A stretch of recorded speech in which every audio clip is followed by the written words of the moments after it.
Assalamualaikum warahmatullahi wabarakatuh. Pada pertemuan yang ke-9 ini saya akan menjelaskan terkait dengan atribusi sosial. Atribusi adalah proses mengenali penyebab dari tingkah laku orang lain serta sekaligus memperoleh pengetahuan tentang sifat-sifat dan disposisi-disposisi yang menetap pada orang lain. Atribusi juga berarti memahami penyebab perilaku orang lain, yaitu bagaimana orang menjelaskan perilaku orang lain. Kemudian berikutnya teori atribusi. Cikal bakal teori atribusi itu berkembang dari tulisan Fritz Heider tahun 1958 yang berjudul Psychology of Interpersonal Relation. Dalam tulisan tersebut, Heider menggambarkan apa yang disebutnya native theory of action, yaitu kerangka kerja konseptual yang digunakan orang untuk menafsirkan, menjelaskan, dan meramalkan tingkah laku seseorang.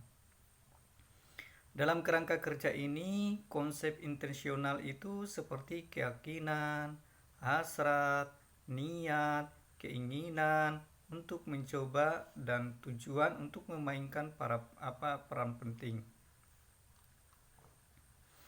Kemudian ada teori Jones dan Davis. Teori of correspondent inference, yaitu bagaimana memanfaatkan informasi tentang perilaku orang sebagai dasar untuk menetapkan ciri-ciri sifatnya.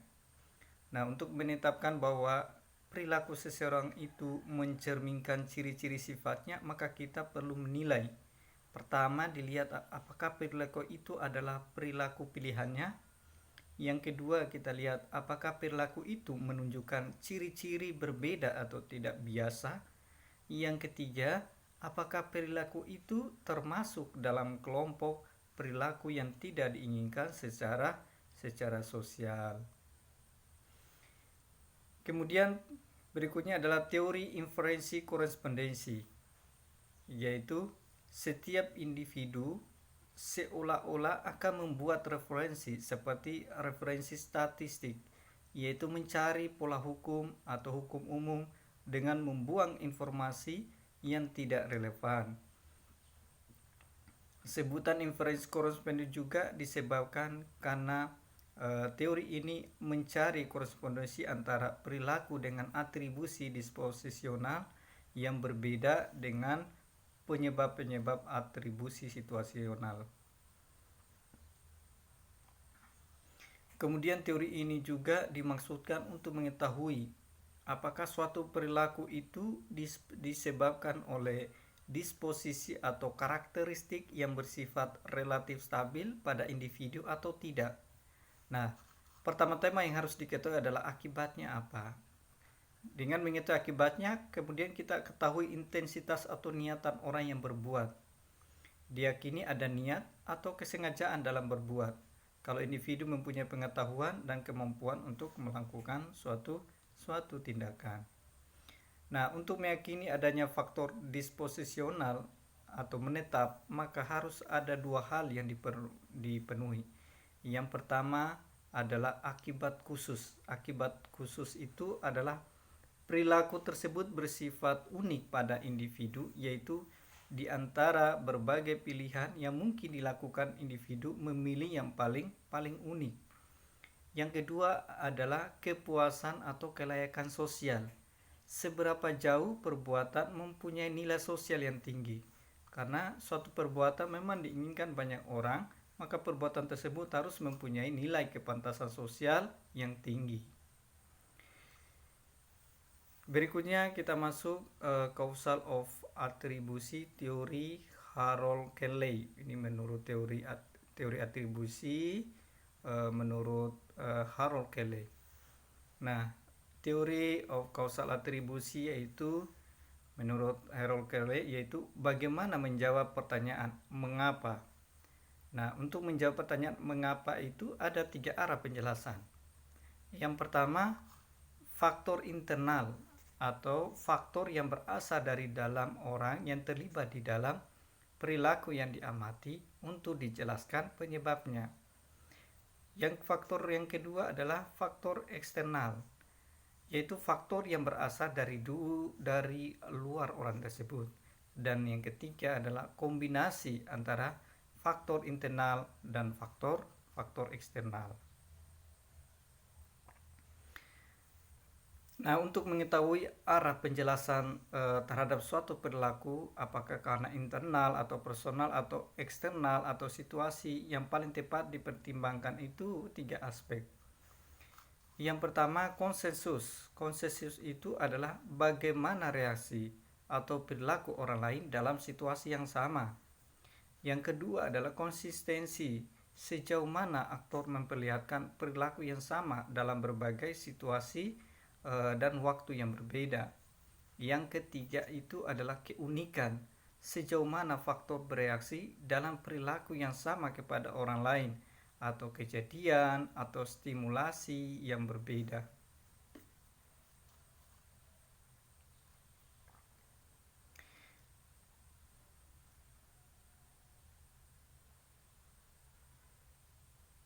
Selanjutnya, kesimpulan di dalam teori Kele itu menyimpulkan bahwa atribusi itu diarahkan ke faktor internal. Bila konsensus dan keunikan rendah, tetapi konsistensinya tinggi. Kemudian atribusi juga diarahkan ke faktor eksternal bila konsensus atau konsistensi dan keunikannya tinggi. Kemudian berikutnya atribusi diarahkan ke kombinasi faktor internal dan eksternal bila konsensusnya rendah, konsisten dan keunikannya tinggi. Nah, selanjutnya kita masuk di teori Bernard Werner terkait dengan atribusi sosial, yaitu untuk memahami seseorang dalam kaitannya dengan suatu kejadian.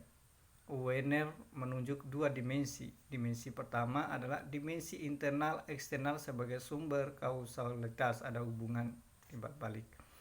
Kemudian yang kedua adalah dimensi stabil, tidak stabil sebagai sifat dari kausalitas tadi.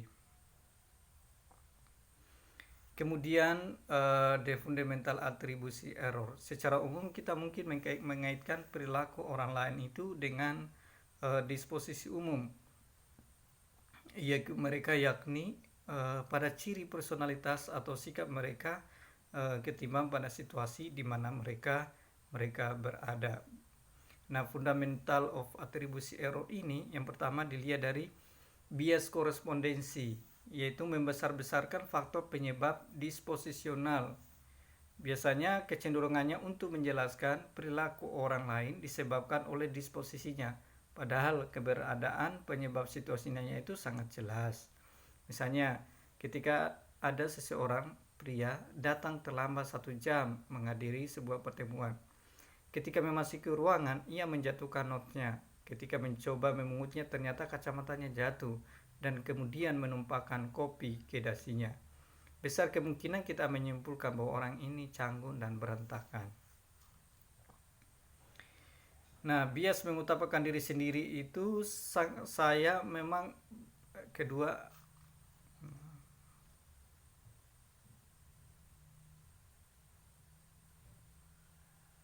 yaitu berikutnya adalah bias mengutamakan diri sendiri. Contohnya saya memang bagus, kamu hanya beruntung. Nah, kemudian berikutnya kecenderungan mengatribusi perilaku positif kita pada faktor-faktor internal dan mengatribusi perilaku yang negatif pada faktor-faktor eksternal. Misalnya, saat ujian mendapatkan nilai A, kita akan mengatribusikan kesuksesan ini karena saya berbakat, saya memang serius mengerjakannya. Namun ketika mendapatkan nilai D, kemungkinan besar kita akan mengatribusikan sebagai tugas yang sulit. Misalnya profesor yang tidak adil dalam nilai, saya tidak cukup waktu dan sebagainya. Untuk mengkonstruksikan interpretasi dan memori berdasarkan hasil eksperimen ditemukan bahwa memvonis sebelum memeriksa dan mengaburkan persepsi dan interpretasi kita, dan kesalahan informasi juga akan menguburkan daya ingat kita. Di sini juga kepercayaan yang kuat, yaitu konsep hidup awal seseorang yang selalu dipegang teguh sebagai kepercayaannya, meskipun terkadang kepercayaan itu didiskreditkan orang lain. Namun kita yakini bahwa ada sisi kebenarannya. Kepercayaannya dapat berpengaruh terhadap bagaimana kita menginterpretasikan suatu keadaan atau kejadian. Kemudian berikutnya ada rekonstruksi sikap masa lalu, yaitu kita berpikir ulang dan berusaha mengubah misalnya apa yang dulu kita anggap benar atau kita anggap salah. Misal mungkin ketika di usia 20 tahun kita bersikap kepada orang tua semau kita dan kita anggap semua itu sudah benar. Akan tetapi sekarang setelah dewasa dan banyak pengalaman serta pelajaran berharga, kita lebih tahu manakah yang lebih baik dan bagaimana seharusnya bersikap kepada orang tua. Kemudian ada juga rekonstruksi perilaku masa lalu, yaitu konstruksi memori memungkinkan kita merevisi sejarah diri kita. Arti dari rekonstruksi di sini yaitu mengubah perilaku kita agar tidak seperti perilaku kita dulu setelah kita mendapat informasi baru. Misal, seorang anak dulu menggosok gigi sehari lebih dari 5 kali karena tidak tahu. Namun setelah mendapat pelajaran dari guru agar menggosok gigi yang baik 2 kali sehari, ia lalu mengubah perilaku tersebut. Memvonis orang lain. Nah, intuisi itu potensi kita untuk mengetahui diri dari dalam. Nah, intuisi adalah kemampuan untuk memahami sesuatu dengan menggunakan perasaan daripada mempertimbangkan fakta yang ada. Atau intuisi itu sebuah ide apa yang dianggap benar dalam situasi tertentu berdasarkan perasaan yang kuat daripada menguat fakta-fakta. Kemudian STEME juga yaitu mental kita yang secara otomatis, intuitif membimbing persepsi dan interpretasi pengalaman kita. Misal ketika kita mendengar suara seseorang berbicara masalah sekte, agama atau seks, kita tidak hanya mendengarkan kata-katanya, tapi juga bagaimana kita secara otomatis menginterpretasikan suara itu. Ada juga emotional reaksi, hampir sama dengan instantaneous, yaitu reaksi yang muncul sebelum pikiran seseorang itu diungkapkan. Nah, salah satu saraf memotor dan mengambil informasi dari mata dan pikiran untuk ditujukan ke otak. Kemudian ada juga judgmental overconfidence, yaitu kecenderungan untuk terlalu percaya diri atau terlalu menilai tinggi keakuratan atau kepercayaan seseorang daripada kebenaran yang sewajarnya. Sebagai contoh, saya yakin 98% jarak antara New Delhi dan Bombay hingga 1000 mil. Padahal kebenaran berdasarkan fakta bisa salah 30% dari dugaan kita. Atau orang yang memiliki kepercayaan diri tinggi cenderung menjadi overconfident people. Baik, demikian untuk pertemuan yang ke-9 ini terkait dengan atribusi sosial. Demikian, Assalamualaikum warahmatullahi wabarakatuh.